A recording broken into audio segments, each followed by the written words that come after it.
Hey there, my name is Matt Diavella, and you're listening to The Ground Up Show, the podcast where I talk with creatives about how to make shit happen. This week, I sit down with YouTuber, podcaster, and blogger Thomas Frank.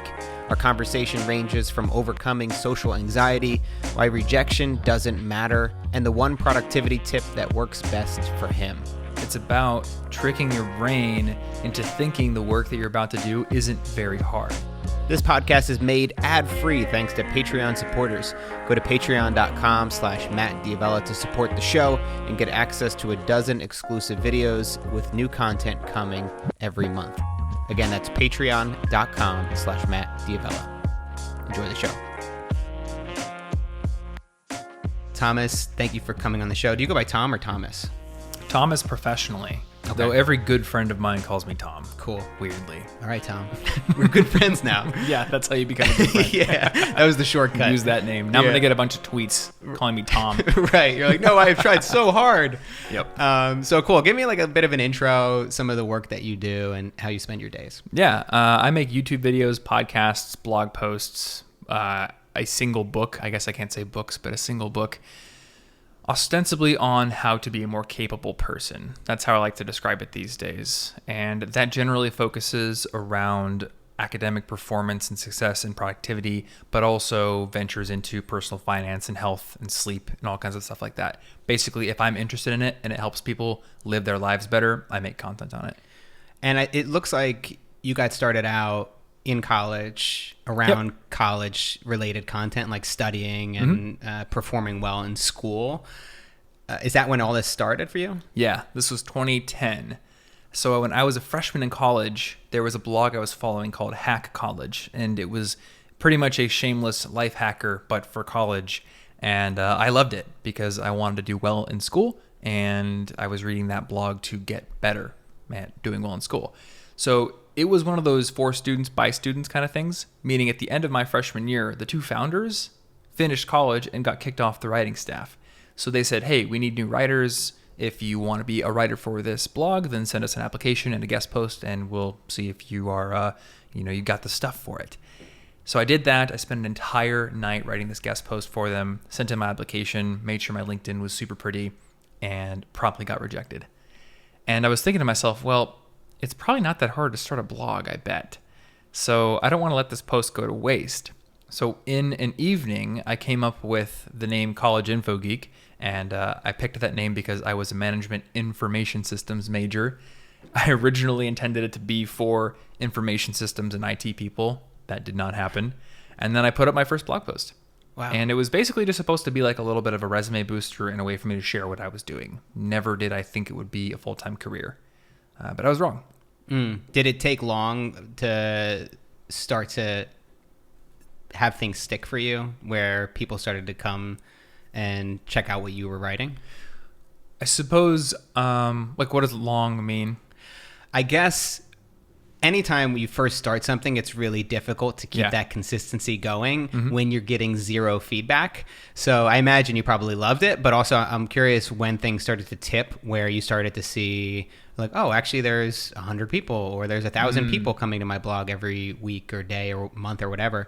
So I imagine maybe what does that first year or two look like? Yeah. So in my case, the first year actually did hold a couple of true catalyst events, which really tipped the scales in terms of audience growth. The first one was pretty small, but I got a guest post published on Hack College. So that rejection did not prevent me from going and befriending everyone who worked there. And I posted a guest post, and I remember looking at my Google Analytics and seeing 90 people coming in that day. And it was just like, wow, this is more than 20, which I think is just my mom opening 20 different browser tabs. Right. And I think a couple months after that, I went home for the summer, and I was really dissatisfied with my desk at home because my school-issued dorm desk was this gigantic, just beautiful, huge desk that I was able to put my dual monitors on and everything. And I go back home to my high school desk, which was bought from the Goodwill and was about half the size. So I'm thinking, all right, I don't want to buy a gigantic, huge desk for this room. What can I do that will give me the same amount of desk space and could be a cool, fun project?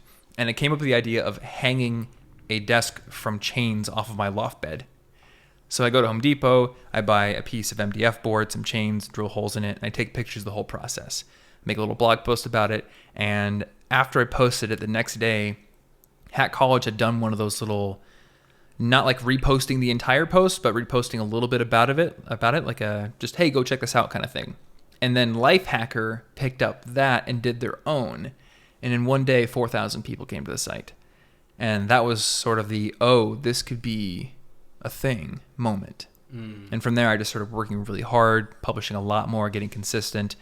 I went through a period where I tried to build a writing team, and that did not work out too well. Turns out there's a lot more people who say they want to be a blogger than people who want to consistently write. But it was a good experience. Yeah, and those are two different paths as well, where it's like, do you want to be the creator and writer behind everything, which is more of a personal type brand or a personal position, where if you look at my friends, the minimalists, they write essays every week about minimalism and simple living. And if they outsource that to somebody else, it would be a totally different website. You probably have to have a different name. You could do that, but that's like a Huffington Post or, like you said, a Life Hacker. And those are definitely two different courses to take. And I was actually kind of glad that all those people decided to leave, because I had been reading Hack College, and Hack College was like a Life Hacker or Huffington Post with a staff. And that was kind of where my mind was at the time. But then as I became more interested in this whole blogging world and started thinking about becoming a full-time blogger, I started reading people like the Minimalists and like Steve Cam over at Nerd Fitness, and thinking to myself, like, these sites have a voice that is very distinct because it's a single author, or possibly maybe just two or three. And I wanted that for my site as well. So after everyone kind of went their own way, I decided to shut down writer applications, take no guest posts, and just focus on long form content that only I wrote. Wow. That probably radically changed it obviously had to have changed where it went in the future. I mean, it made it more successful. Yeah. Because we were publishing better content. Yeah.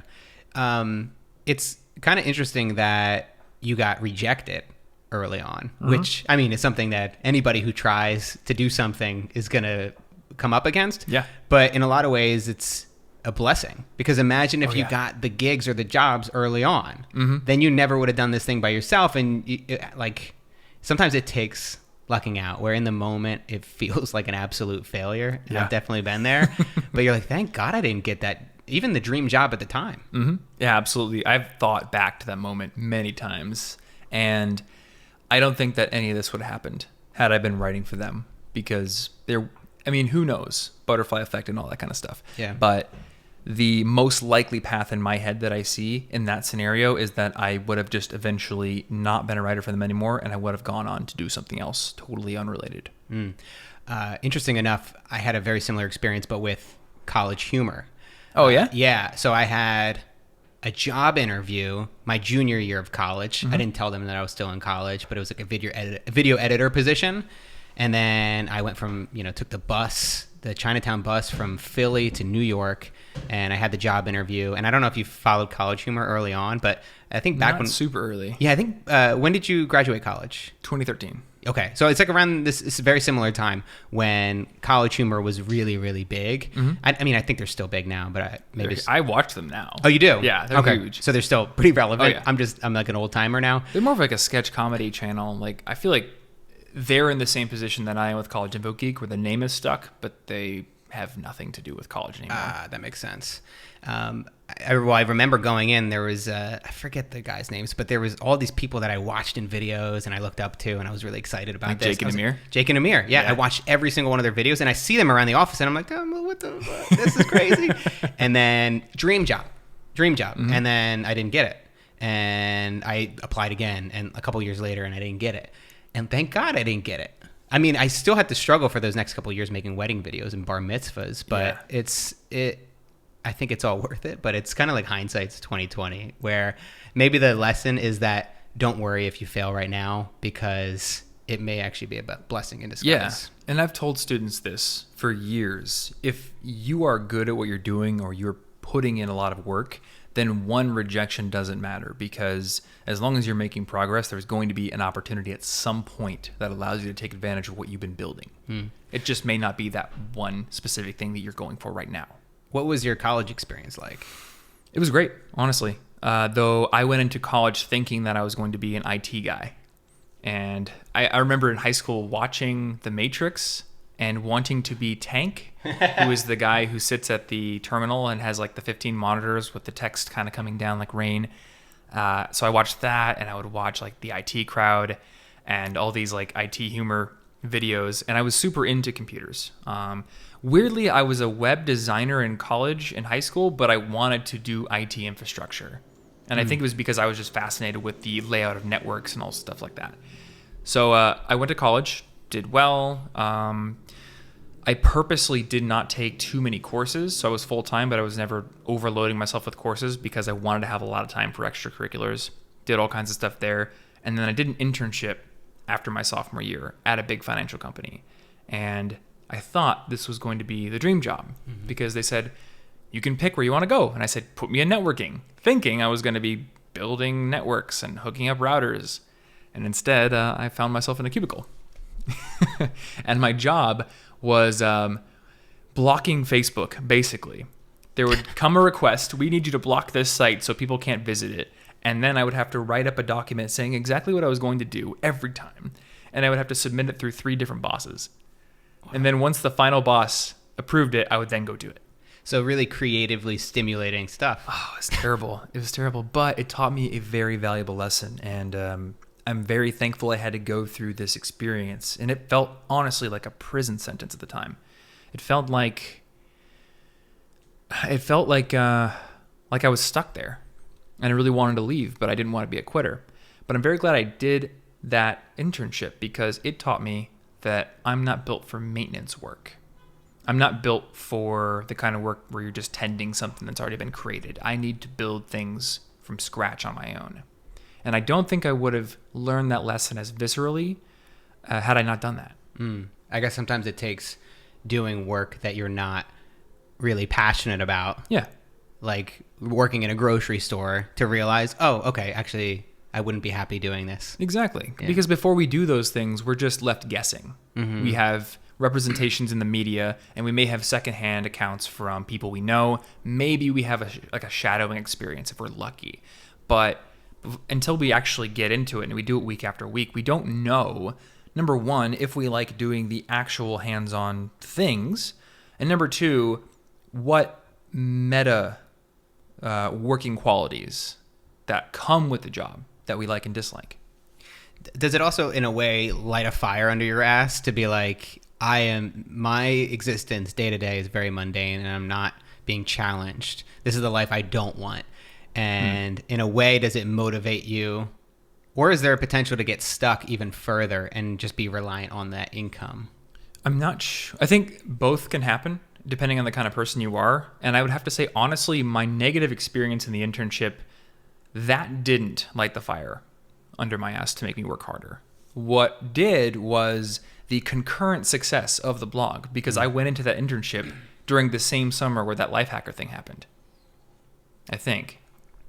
I could be wrong about that. I'm getting my timeline screwed up. Yeah. Oh no, I was actually a year. No, yeah, you're right. It was life hacker thing happened. I went into my internship, and nights and weekends I was blogging and trying to build this thing up. So I'm at work every single day, hating it, but then I'm coming home every single day building this thing.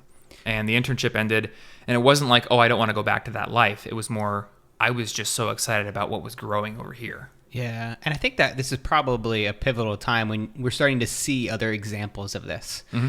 Like you could go out and see that there's other people that are making this work that maybe gives you an idea that there is potential there, that you could actually make a living doing it. Yeah, I mean, I was looking up to the Steve Cams and the Pat Flynn's of the world and thinking, well, if they could do it, then maybe I could do it now. And it was funny, the initial look at those people, I saw them as like gods of the pantheon. Like, I could never do that. They must be so smart, so much smarter than me. Or maybe they just got so lucky. That's not for me. But eventually you realize, wait a minute, I'm actually now making enough money to pay rent with a blog. I didn't even think that was possible. So maybe what they're doing is possible. Is there like an expectation versus reality with any kind of online persona or quote unquote influencer where people they might see a video from you where you're breaking down 5 tips to help you with your productivity, and then they automatically assume that you are a productivity god and that your life is perfect. And there's this like kind of weird expectation versus reality, right? Oh, I guarantee you a lot of people think I'm a productivity god. But my girlfriend's sitting in the room over there. She knows that I'm not. So I actually do make an effort to show my flaws on social media. Like I will show myself failing at an athletic thing on Instagram sometimes. Or I remember one time I posted just me trying to get this one lick right 50 times and it just sounds horrible. But I wanted to show people, like, you're looking at my highlight reel and you're looking at a meticulously crafted script most of the time. Mm-hmm. And every single week I'm giving you guys a new productivity tip. I could not physically do all of these things, and I definitely don't. I'm an imperfect person. And when it comes to that expectation versus reality thing, I think that can also lead to fear when you're meeting someone like that. So I live by something that I like to call the Netflix rule.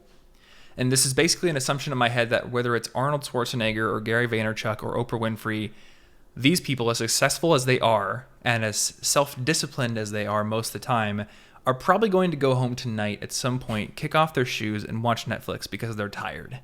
And maybe they're going to order a pizza because it's been a long tour and they're just very stressed.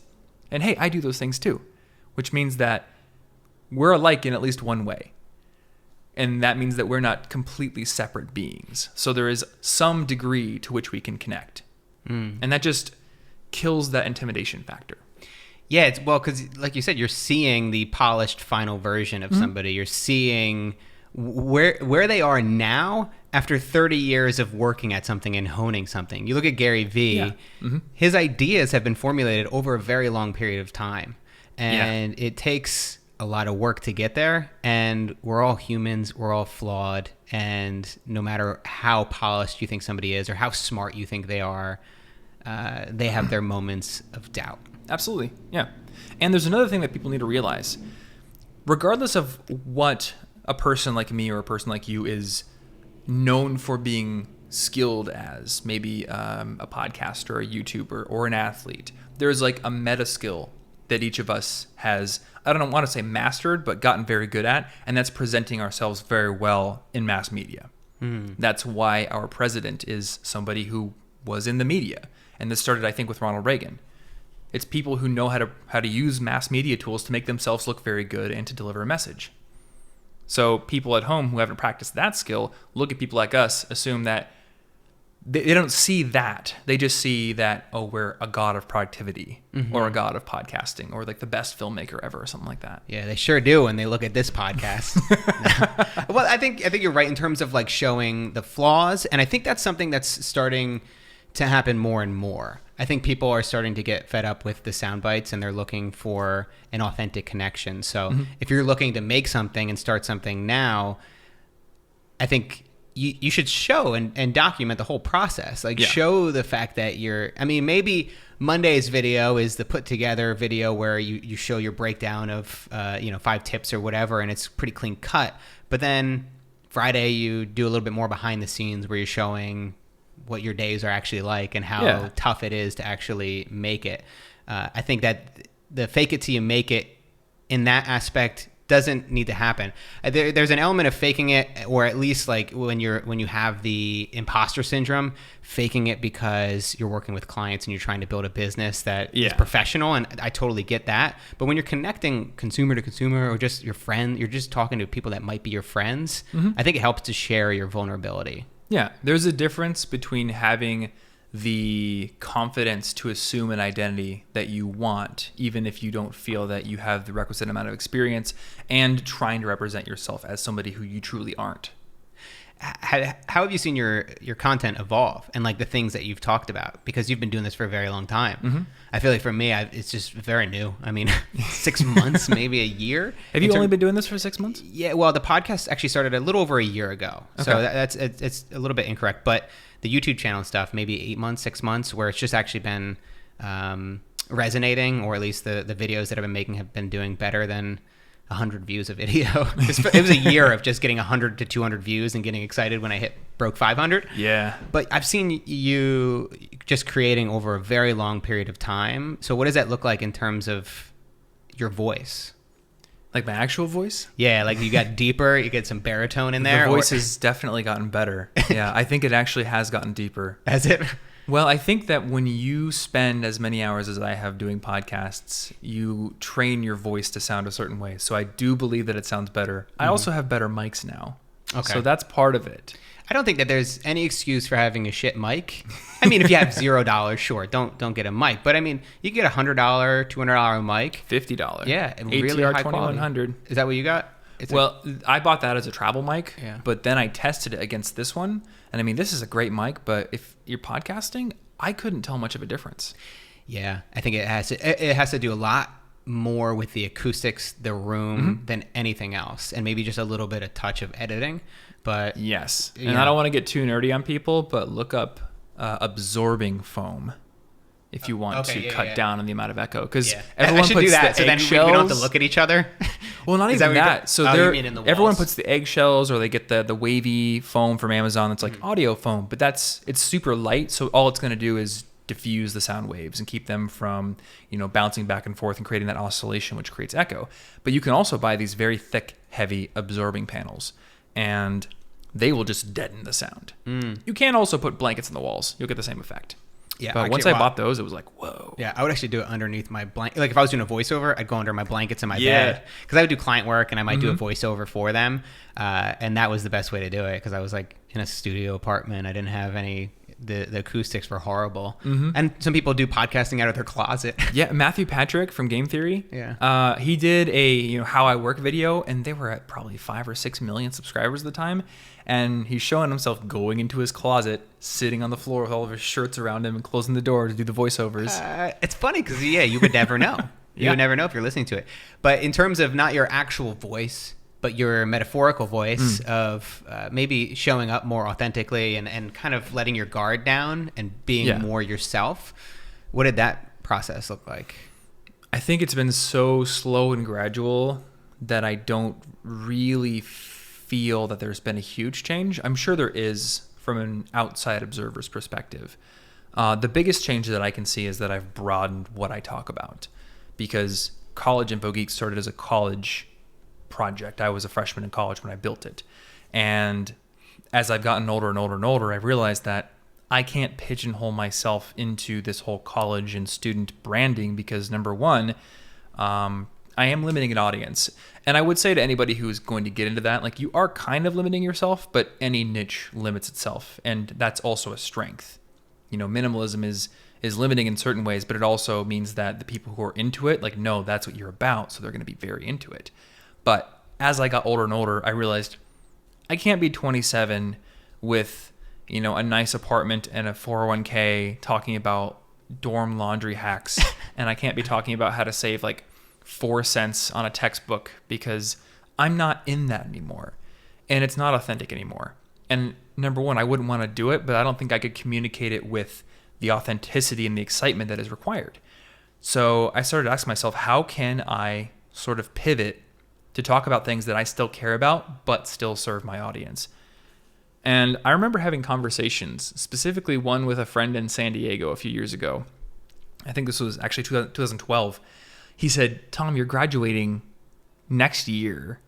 You need to build a new website, because you're going to graduate, you're going to be the old man, and no one's going to care anymore. The interesting thing is, I didn't start doing YouTube videos until I had been out of college for over a year. And that's when I started doing academic success stuff. And people liked it. So it wasn't a case that I was the old man who didn't care anymore. I just had to work on stuff that I was interested in. So now I basically just removed all the college branding from my channel, and sometimes I do academic videos, but sometimes I'll do a personal finance video, or sometimes we'll do a podcast on how to buy a house. It seems like there's sometimes we have these self-limiting beliefs. Some of them might end up being true. Like in the long run, I can't really talk about college. Could be true. But also there's probably a way to pull it off, and it may be require bringing more college students on and doing videos with people who are younger and getting creative. But I find myself doing that often, falling into the trap of creating excuses. So I don't have that camera, so I can't shoot that documentary, or I don't have those running shoes, so I can't start my workout now. I'm going to wait until I actually get those pair of shoes in the mail. Yep. And we tell ourselves all these stories, but in actuality, we have probably everything we need to at least get started. Like anybody has, if you want to be a filmmaker, and I know how tough it is because everybody's got an iPhone, but you can still make a film with it and you can still have fun. You can make a sketch comedy video, whatever it is. Same thing with exercise. You don't need all this stuff to actually get done. Yeah. Do you find yourself ever falling into those traps and having to snap out of it? But now I try to challenge it anytime my brain brings up those little excuses. And I mean, for the longest time, I didn't do YouTube because of a story like that. I was following the Fizzle guys, and I was following the Minimalists and Pat Flynn, and all these people would talk about the video gear that they had, which was a Canon 5D Mark III with an expensive lens, and usually the setup costs, I don't know, $3,000 to $4,000.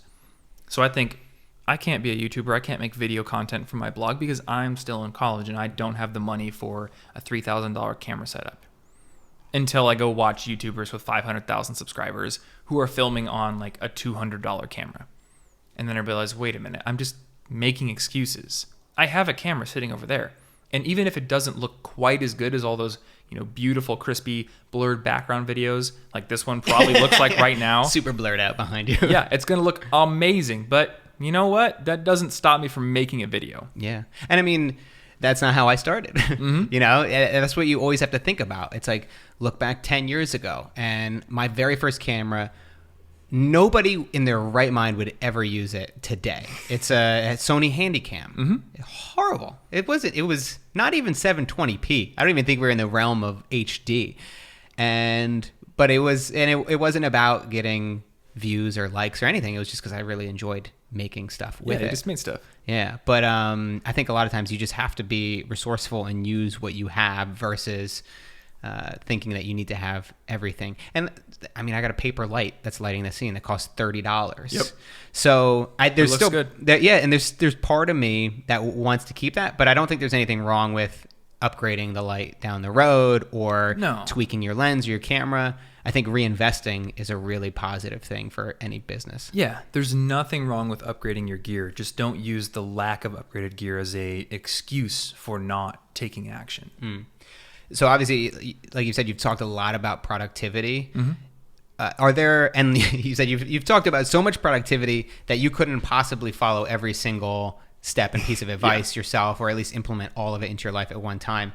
But have there been some things that work for you specifically? When I use these things, they really help. The Pomodoro technique works really well for me because I'm the kind of person who has a lot of resistance, mental resistance, especially when it comes to the act of writing.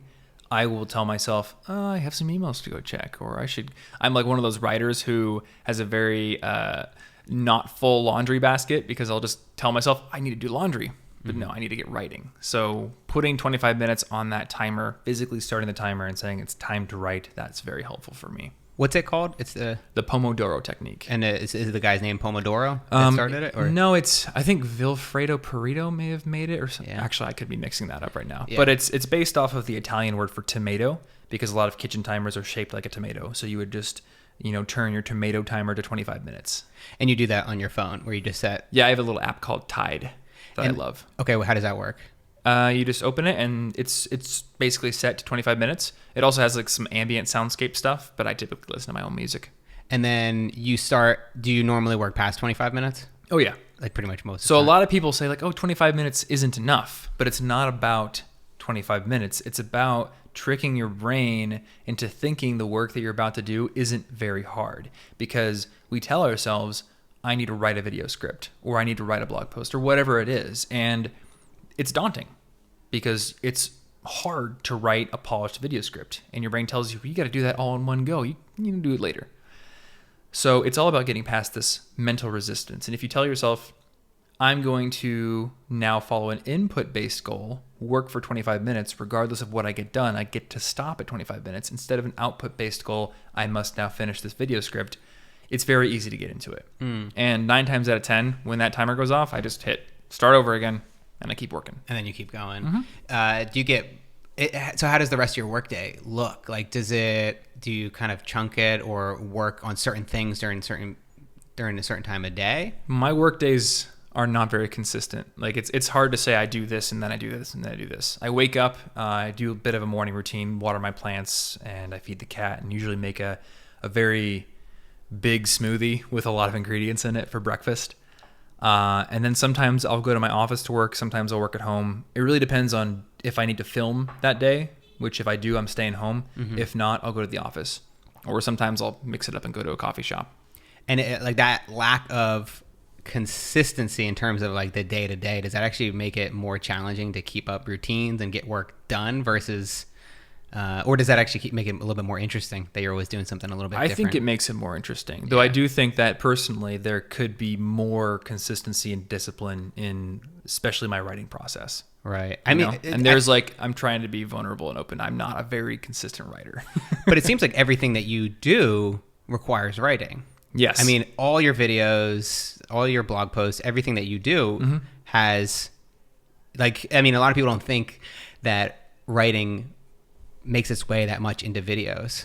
But I feel like that is the one skill that I think people underestimate. And it's the one thing that across the board, it can be applied to anything, like bio, your website, description, how you communicate with people, writing videos for YouTube videos. So important. I mean, writing is just telling stories. And we connect with stories more than anything else. So regardless of what you're doing, if you're communicating in any way or communicating through your work, then being able to tell a story and string it together well is a very important skill. You never thought that you would be basically a professional writer when you were in college? I did not think that. I thought I was going to be in the basement plugging routers in. Oh, that's crazy, dude. Isn't it? You wouldn't have been happy doing it. Well, I think that maybe it goes to say that it's good to, this is like the Tim Ferriss method where you maybe experience retirement, what it's like before you actually get there. Like you have this image in your mind of what you would do at 65 years old when you retire, but you have no idea of knowing if you'd actually be happy with that. Yeah. So why work your entire life for it when you could just pause right now, maybe take 3 months off. The risk is pretty low. And then you could say, okay, I don't really like traveling full time. You know what? I don't. Yeah. I looked at, who was it? Legal Nomads. I think her name was, is it Jody, I think? And then Steve Cam was a full-time nomad for a while, and there was Nomadic Matt and all these guys.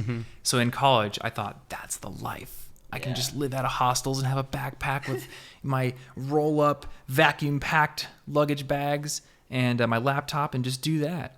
And I went to Japan for just 2 weeks. And after that, I was like, I got to go home. This is not for me.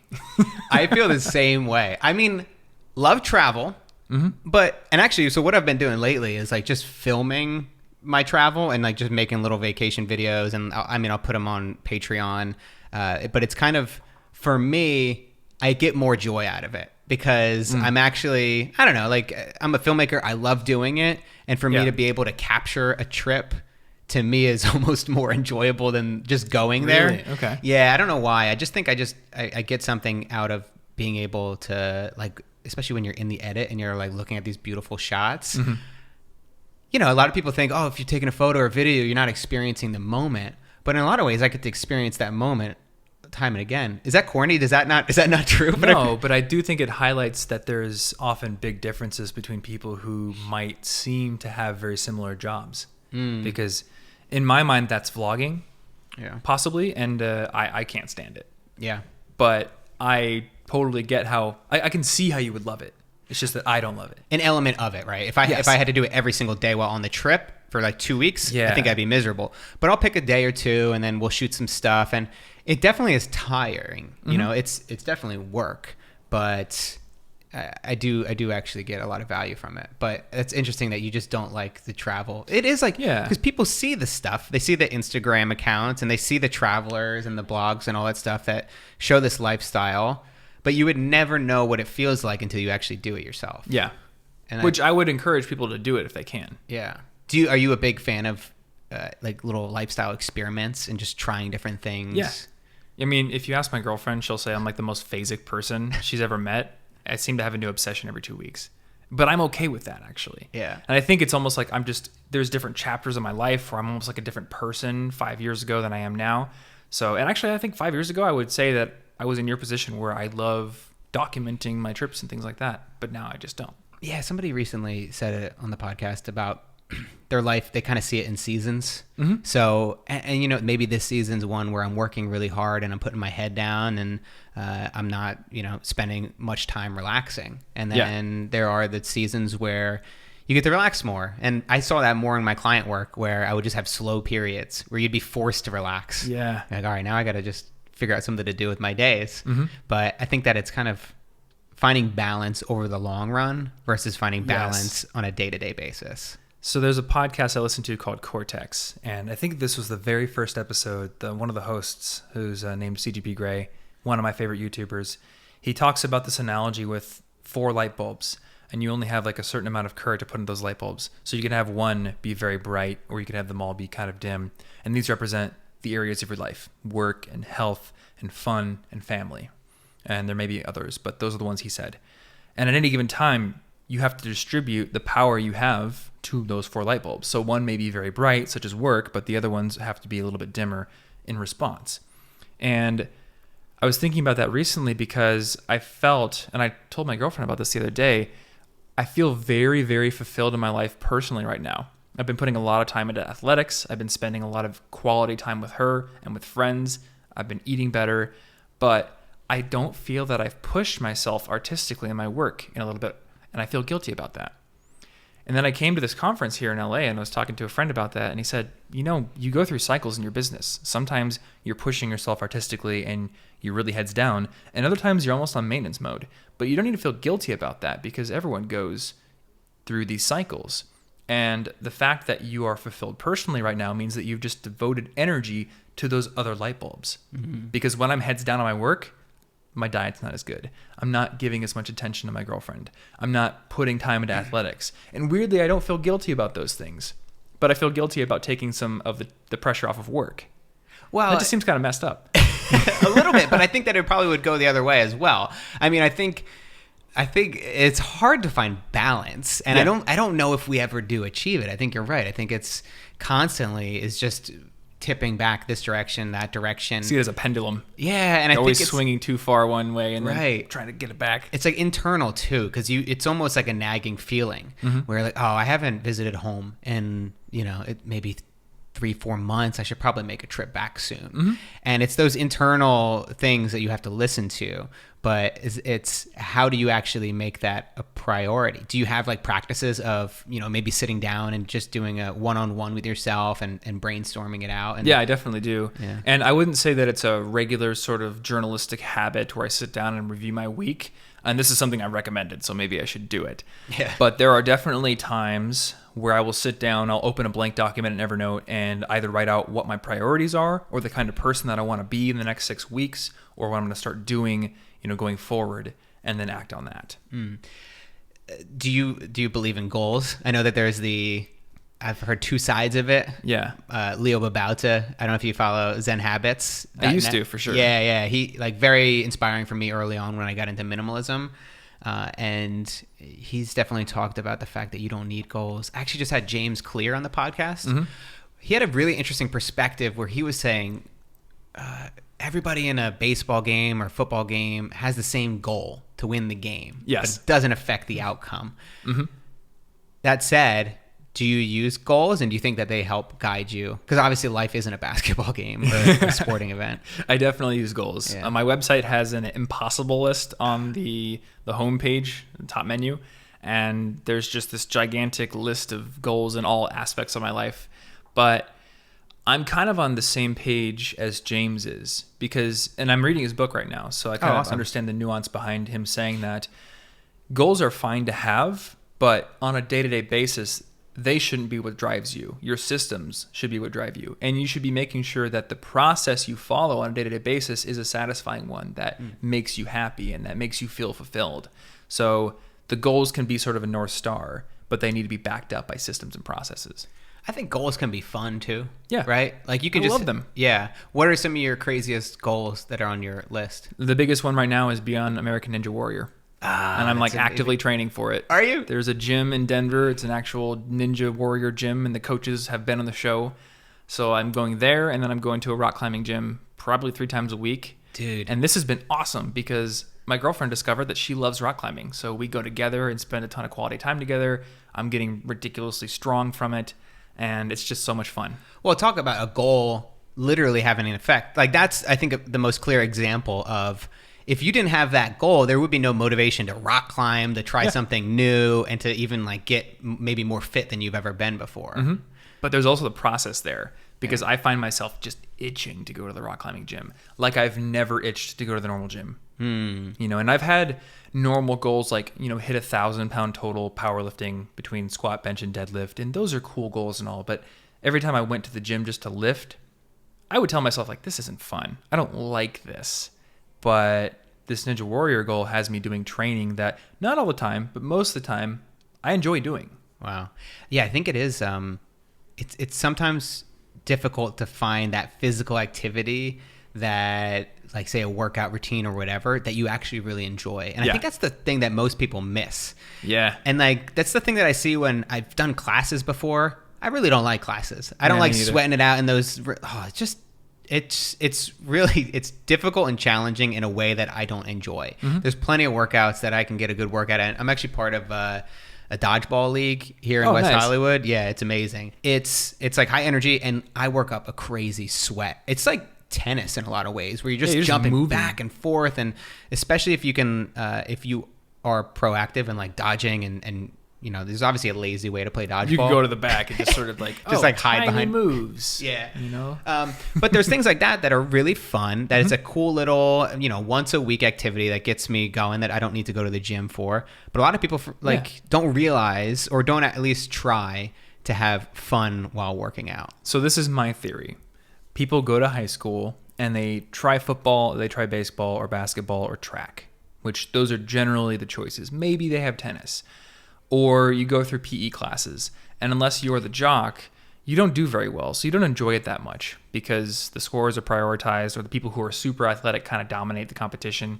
You grow up, you get your office job, and you think back to those experiences doing sports and think, I didn't like those. So what are my options? I guess I'll get a gym membership, and I guess I'll lift weights, or I'll plod along on a treadmill or ride a stationary bike.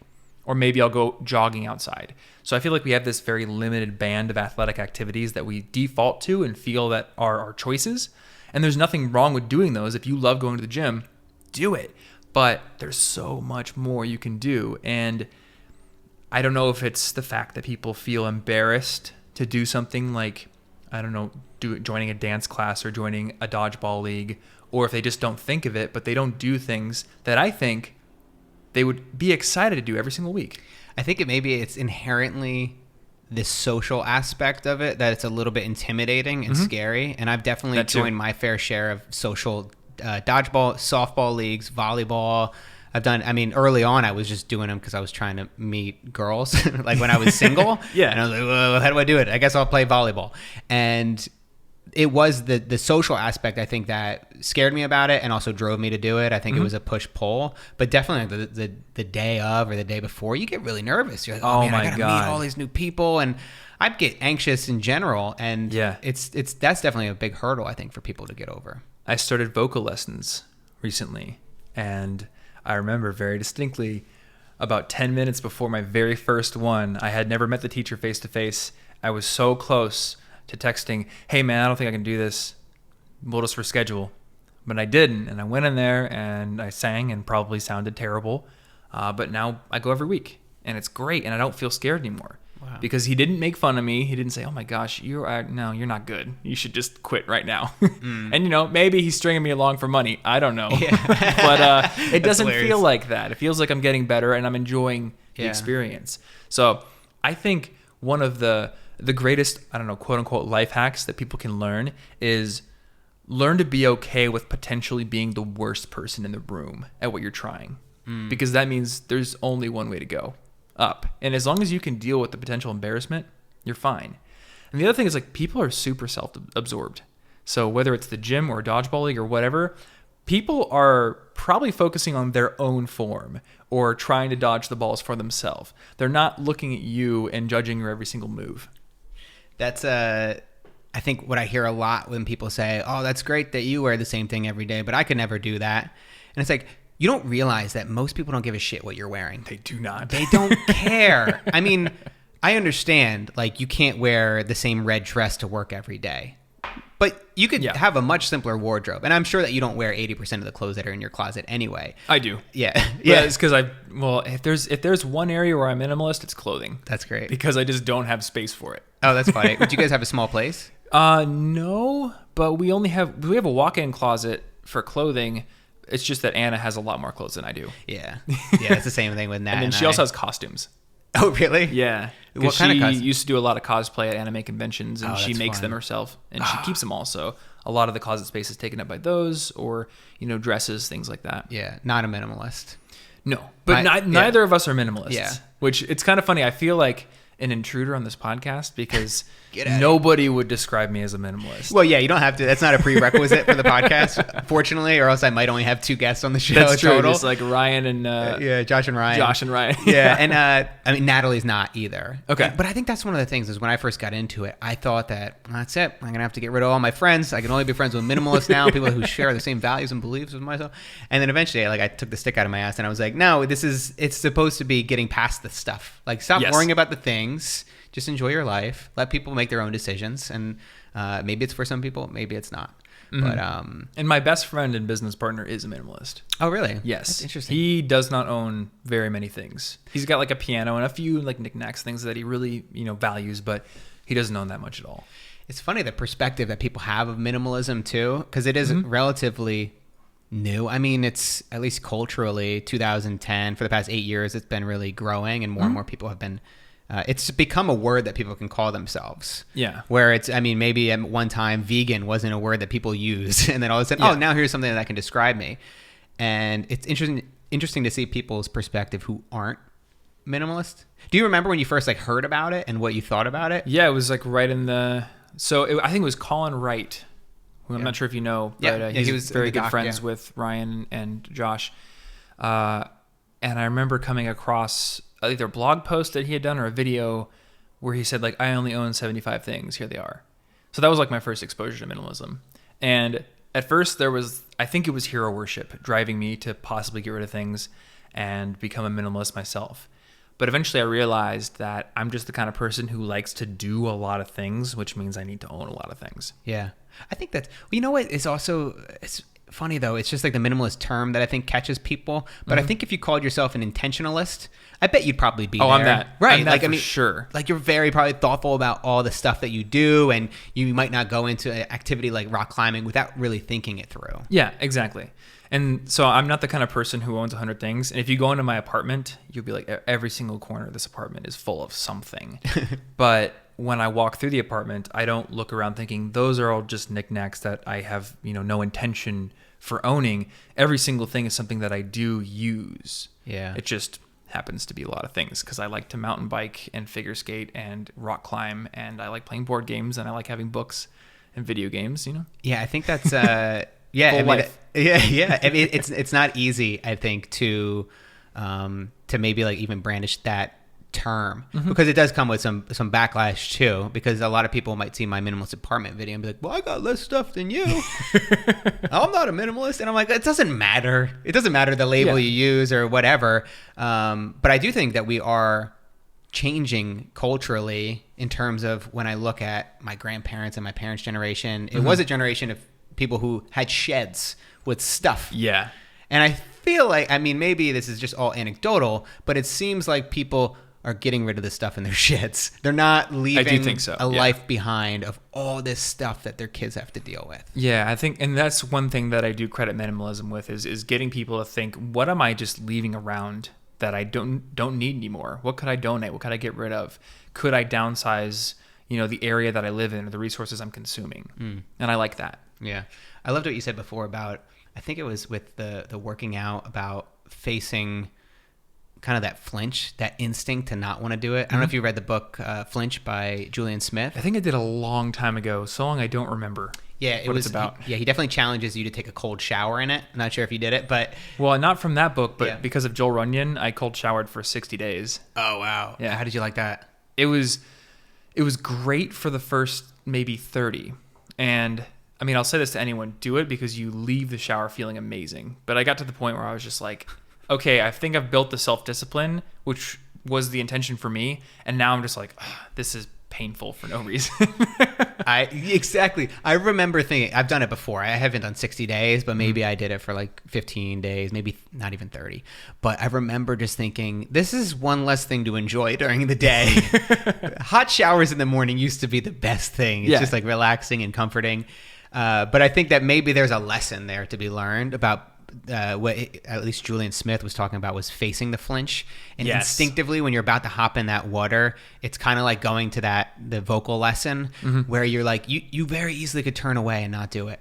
But imagine a lifetime of turning away from those experiences. That literally went through my head because I have always wanted to be a musician and I love singing.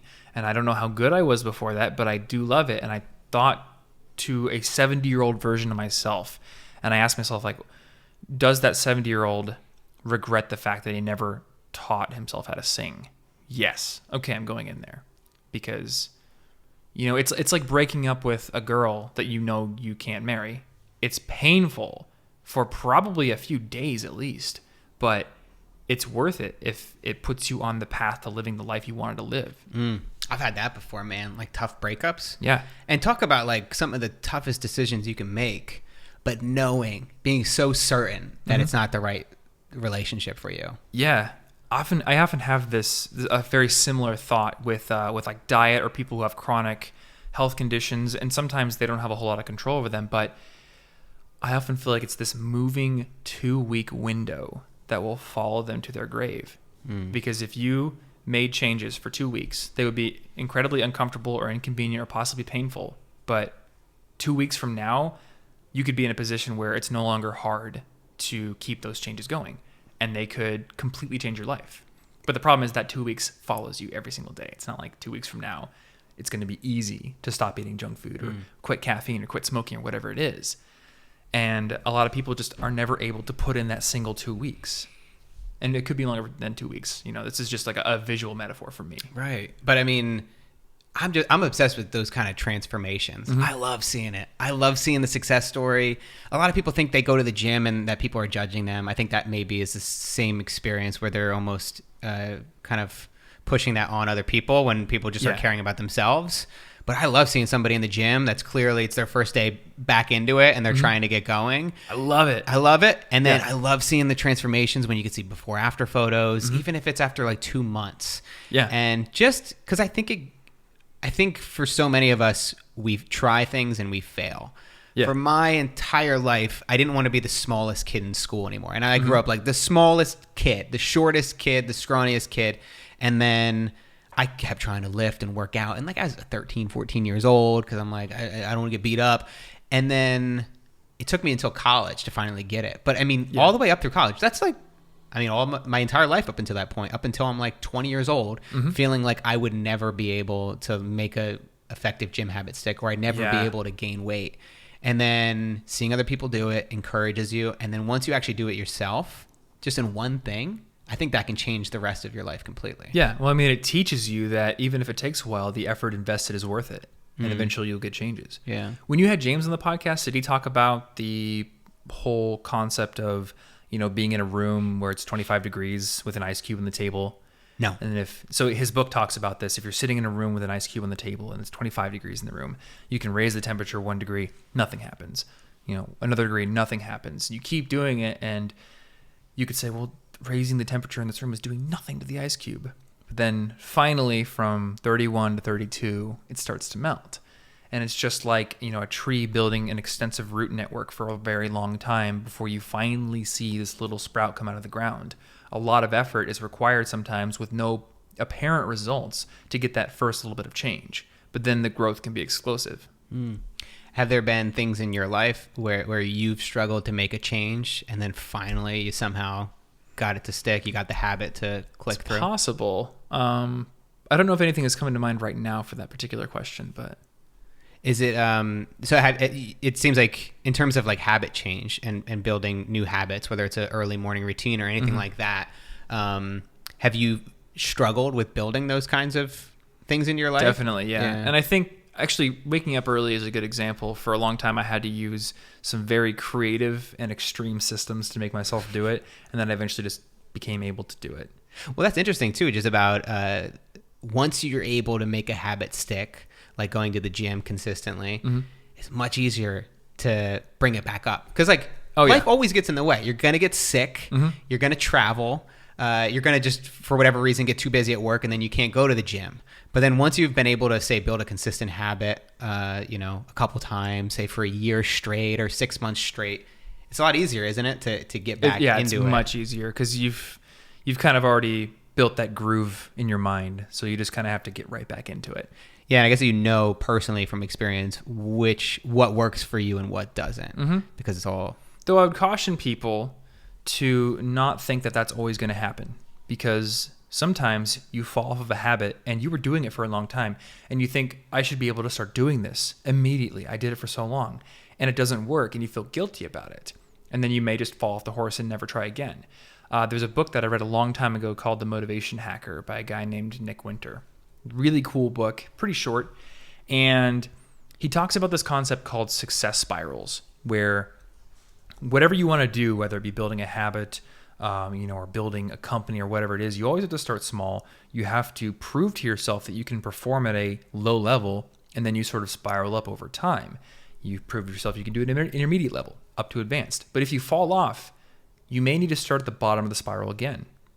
You may need to build up that habit from scratch again, and you may need to use the same training wheels or systems that created restrictions or that basically forced you to do things before you can take them off and do it freely again. And there's nothing wrong with that. There's no embarrassment, I think, in that.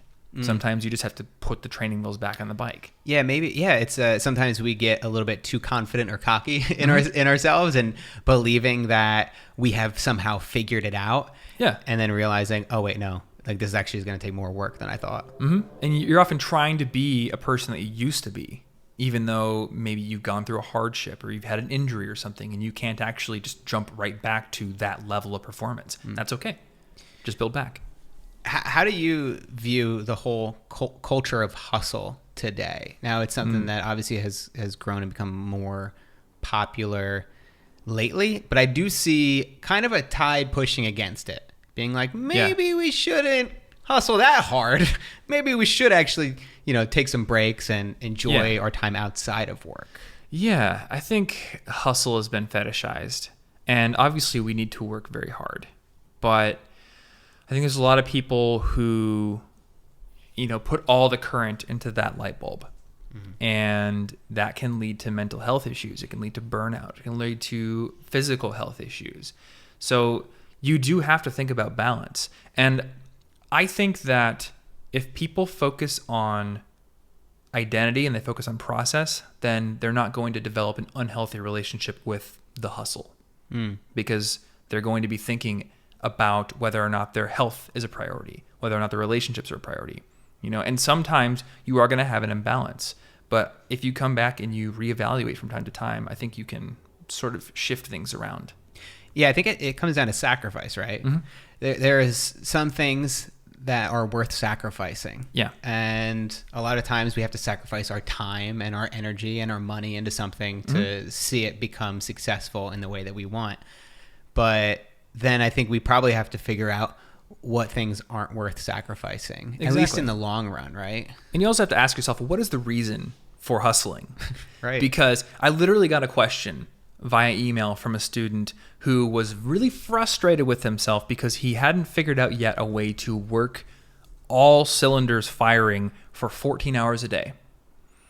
And we took this question on our podcast, but I would bet that this person didn't actually have a personal compelling reason for working 14 hours a day. I bet that they think they need to work 14 hours a day because Gary Vaynerchuk talks about how he works 14 hours a day. And I can't be successful like Gary V unless I work as many hours a day as he does. Well, does success for you look like Gary V's life because he's still working 14 hours a day every single day? Like, is that what you want? Or do you have some other goal in mind that requires a different amount of work? So you may have to work 14 hours a day, but you shouldn't be doing it because one of your heroes is doing it. You should be doing it because you have determined that that is required for your particular goal. And I think that we can't necessarily blame Gary Vee, because just like we were talking about before, it's the kind of the hero worship a little bit, and we all fall prey to it. We see somebody and we think, oh, they're perfect, they're ideal, that's the life I want to live. I want to be a minimalist and get rid of all my stuff and only have the exact things that other person has. And it's like, that's crazy. Your life is totally different and unique. And exactly. Just with the stuff that you have, you should also think about, how many hours do you want to work a day? It's probably not going to be identical to the people that you look up to and watch online. And, I can't put a whole lot of blame on Gary, because if you listen to more than just the sound bites, he does get nuanced. And he often says, like, you need to sleep, you need to prioritize your health. You also need to hustle, but don't destroy your body. But I think a lot of people will see a sound bite where it's just like hustle and put in the work, and they let that worm get into their brain, and then they never listen to any of the nuance. People don't realize the full perspective. He's like, my audience is people that are complaining about not having what they want out of life. Yeah. It's not the person that loves watching Netflix, coming home and watching Netflix, or that loves working 4 hours or 8 hours a day. He's like, I'm not talking to those people. I'm talking to the people that are complaining.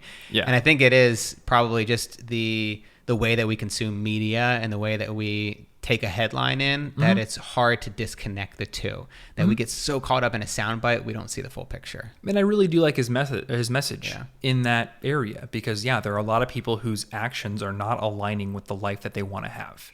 I have 100% respect for the person who is 100% cool with going to work, coming home, and watching Netflix.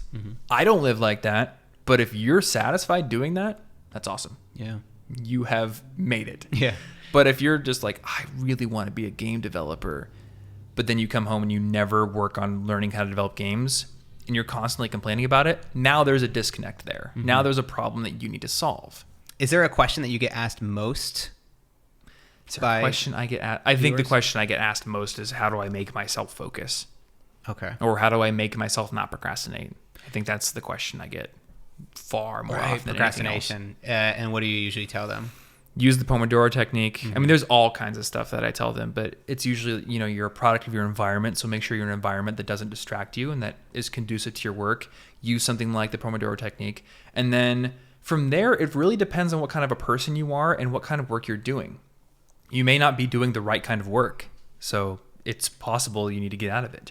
There's this theory in procrastination research called the temporal motivation theory. And there's this sort of like procrastination equation that it posits, where your motivation to do a task is a product of, the expectancy, which is the amount of belief you have in your ability to do the task, the reward that you get for it, a variable called impulsiveness, which is basically just how likely are you to get distracted, and then the delay between now and getting the reward for the task.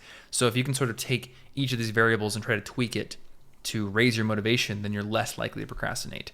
So with expectancy, maybe break the task down into smaller actionable steps. If you're just telling yourself, I need to write a paper right now, your expectancy is pretty low because you don't even know what that really looks like.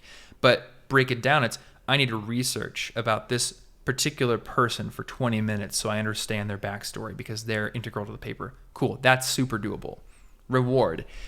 Usually the reward in school is set. It's a grade and it's possibly your entire future. But what if you told yourself, okay, I get to play that video game if I work for an hour. Now you've created a reward based on the amount of effort you put into this one session.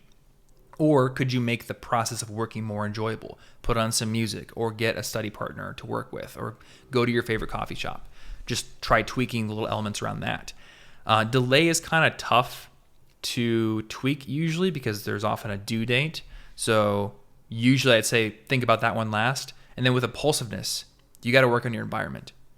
So get some nice headphones like this or go to somewhere where your friends aren't or where you don't have a bunch of video games that are just calling to you or you don't have a pillow that's calling to you.